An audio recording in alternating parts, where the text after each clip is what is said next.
Welcome back to Nerdio Commentaries playthrough of Dragon Ball Z. Welcome! Chaz back with you again. And this is Casper, of course. Alright, here's the first real fight of the game. That Piccolo versus Roshi one doesn't count. No, it never did. Now, if you noticed on that loading screen, we have a whopping level 13 Piccolo versus a level 228 Raditz.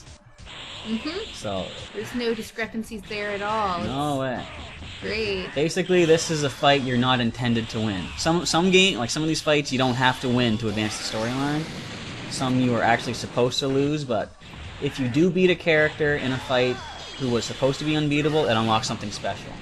Ooh. So here's Piccolo giving it his all. Go, Mr. Piccolo. Yes. You can see at the top of the screen, of course, like most fighting games, they have like an energy bar, like those green and yellow bars up there. You can see the little dots above it. I've got 3 dots over Piccolo's energy, which is 3 extra bars of life.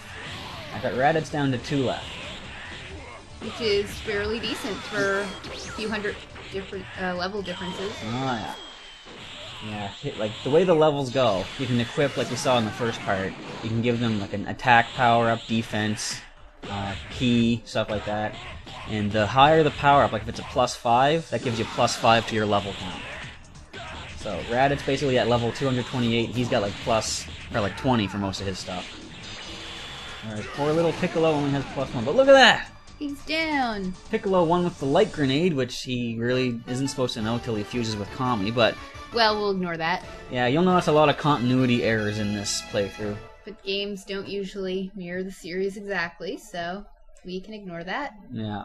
And I actually, to be honest, I try and break the continuity several times. You'll see in the big final Nappa battle. I won't spoil it yet, though, folks. Okay, so after that big whopping, slam fest Piccolo gave Raditz, and look, Piccolo's almost dead. Raditz is fine, though. He Yeah. just jumped right on up. I don't get that. Oh well. Once again, continuity issues. Yeah. See, because like I say, it's a fight you were intended to lose. And now we have Goku!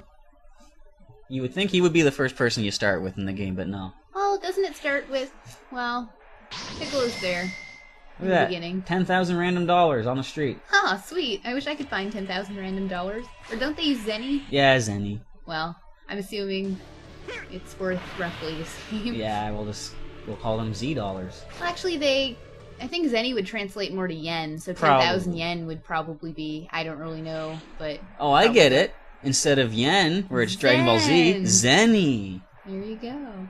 It's possibly some sort of combination of zen and money, but we're not here to discuss that. Oh, wait, that's for the bankers and stuff to do. In Japan and its imaginary counterparts. Yeah, so a lot of the times in between like the main fights, I just go and check out all these extra little areas just to see if there's any power-ups. Oh, and look! The first appearance of the intimidating General Tao. In his super pink shirt. Actually, I guess he's Mercenary Tao, isn't he? He's called General Tao in this, but as I found out watching the original Dragon Ball, he wasn't actually a general with the Red Ribbon Army. He was just a mercenary that they hired. Yeah, that's true. And then they threw him back into Dragon Ball Z for reasons unexplained. Yeah, I thought it was kind of a cheapo thing, like, Goku was supposed to be the hero, and as a kid, he killed General Tao. He came back as a cyborg in Dragon Ball Z, and I thought, I didn't like that, because it, just let Goku kill a bad guy. What's the big deal? But, as it turns out, Cyborg Tao actually was in Dragon Ball. Was he? Yeah, he was in the... I don't know if it was... I think it was the 3rd martial arts tournament where Goku fought Piccolo. And in the preliminaries, he actually almost killed Chaozu, which kept him out of the fight. And actually, during his fight with Tien, since he's part cyborg, he made a sword out of his hand, and he's the one that gave Tien that scar on his chest. Oh. So they actually did explain that. Well, there you go. I'm just wondering how many people actually knew who General Tao was upon seeing it in Dragon Ball Z. Yeah. Because I know a lot of people were brought over to the Dragon Ball series by Dragon Ball Z. Yeah. For instance, I was, and then I had watched some of the original Dragon Ball when they first were dubbing it. I don't think they dubbed the whole thing right, but I did recognize the theme song, Dragon Ball, gotta get that Dragon Ball. And I love the fact that in one of the Dragon Ball Z's, Bulma is singing that while they're on Namek. Oh, really? Yeah. I did not notice that. She was actually singing the original Dragon Ball theme song. excellent. I'll have to find that episode. I think Krillin made a reference to that too or something. Yeah, that was my favorite show when I was a kid, the original Dragon Ball. Yeah, it was pretty cool. Samurai Pizza Cats. The annoying thing with fighting characters like General Tao here, or Mercenary Tao, he can't actually fly. Like, he can jump into the air, and he does a little flutter kick thing to stay up there, but if you're trying to land a combo on him in the air, he will randomly fall from the sky. Oh. So well. it's best to fight non-flying characters on the ground. Did they ever actually explain why characters could suddenly fly? I mean, I know they explained it later on when Gohan was teaching Videl how to fly, but I don't think they ever really were clear on that in the beginning. Just, oh, they can fly now. It's fine. Yeah, well, when they first meet Tien and Chaozu, those two could fly, because they learned what was called, I think it was the sky walking technique, or air walking or something, I forget what it was called. But they were taught by Master Crane, who was actually the brother of Mercenary Tao. So it's just assumed at some point that they taught the other guys how to fly. Because actually during the fight Krillin versus Piccolo in the martial arts tournament, Krillin gets knocked from the ring and he's about to hit the ground, but he suddenly stops.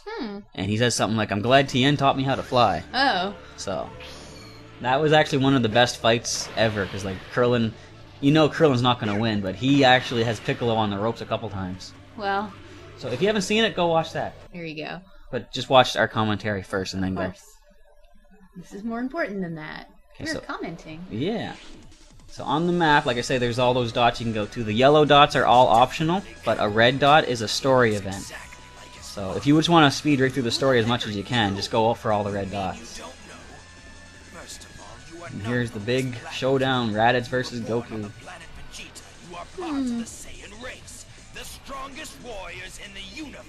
He's giving us some nice backstory. He sure is. They haven't actually shown Gohan yet, have they? They referenced him just a second ago, but... Yeah, they didn't even put his character model in this scene. Oh no. He's talking about him, but... In the, I think in Budokai Tenkaichi 3, they have like cutscene things like this too. But I think they only had the memory capability to put in 2 models at one time, so you often hear characters talking that aren't even in there. Oh, that's a little bit upsetting. Yeah, because there's one where it's like an optional story where Android 16 comes back in time to fight Goku as a kid. And Goku has a teammate, Android 8er, like the Frankenstein guy. I remember 8er. Yeah, and so there's many times Goku and 8er are talking back and forth, but only one of them is in there at a time. Huh. I saw a video of that and I was like, that's kind of lazy. Why not just do cutscenes if you have to? Exactly. Or if they could do it with the power of the second game here, why couldn't they do it with the next one? Okay, so as the fight begins, we will catch you in part 3. Stay tuned.